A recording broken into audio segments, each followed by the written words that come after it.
Can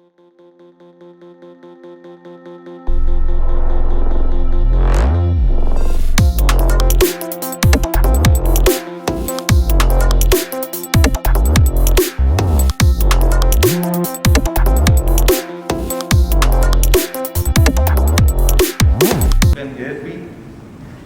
Am I audible clearly? Yes. Probably I am.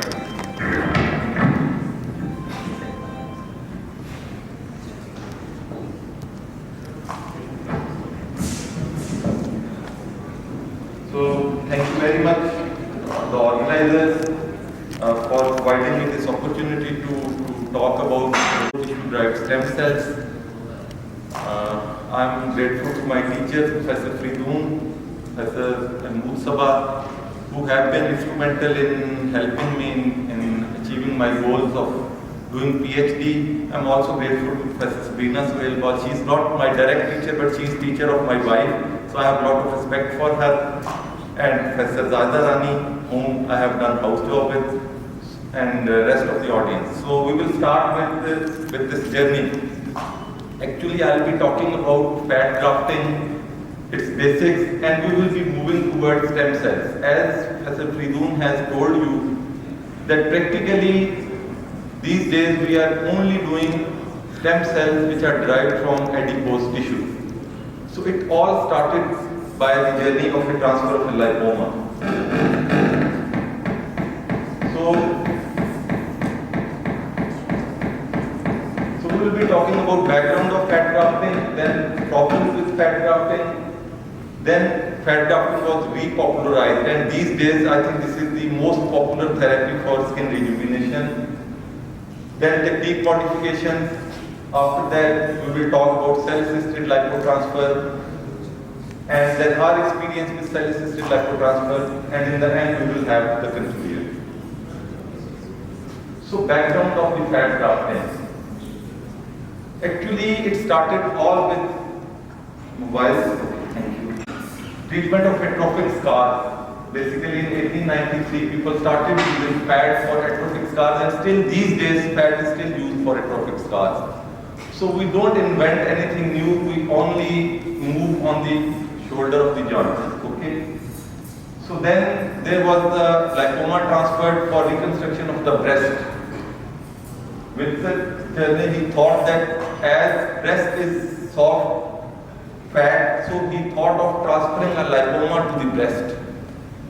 And after that, till 1914, fat has been used in various craniofacial deformities and breast reconstruction, and last but not the least for the treatment of ankylosis.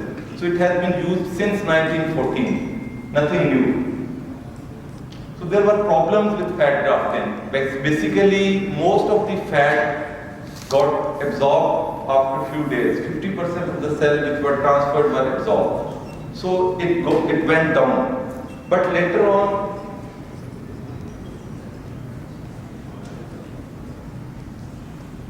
it's quite slow. ये बड़ा slow है. So आप वहाँ से कर दीजिए.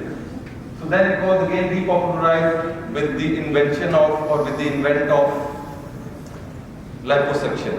So as there was liposuction was being done and a lot of fat was available, so people started using that fat and it was repopularized. But still there were problems with its use. Okay. Then Sidney Coleman, she redefined a term that is called lipo-restructuring. And she first time defined the protocols for the processing, for the harvest of the fat, so that the outcome can be predicted. So that is called liposculpture. Now we will be moving towards basics of fat grafting, because we will be in our hands-on training, we will be discussing fat harvest, nanofat, its preparation, and SVF. So we will be discussing basics of fat grafting. There are 3 steps of fat grafting. First is harvesting. For any SVF preparation or for expansion of stem cells, you always need to harvest the fat. Then you need to purify the fat. There are different steps of purification, different techniques available. Almost every technique has equal outcomes, so normally we don't prefer any technique over the other. With whichever technique you are familiar with, you can use that technique. And last but not the least is transfer of the fat, either mixed with SPF or with PRP. So all these three steps are important to improve the take of the fat graft.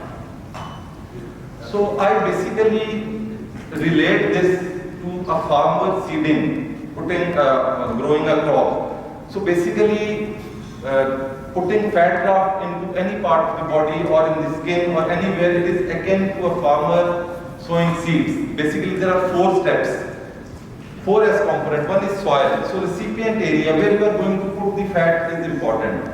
Second is seeds, fat graft itself. How is it being harvested? So that is important. And then sowing, how you sow the seeds. Those who have agricultural background must be knowing that how important is it to sow the seeds in a particular manner. And last but not the least is support of your seeds, like fertilizers or whatever you want. So this is 4S component. If you follow this 4S component, your fat graft even without SPF or even without stem cell would be successful. Okay. So first of all, recipient site and its capacity. You know, whenever you have to fill something that has a certain capacity or volume.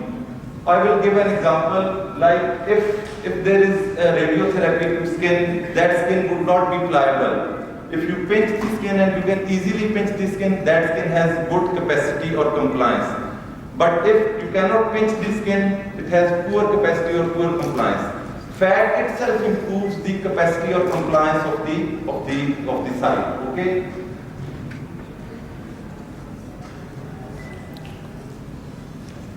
So you can see in these pictures that this patient has pliable skin. If you pinch the skin, it will be pinchable and it has good compliance.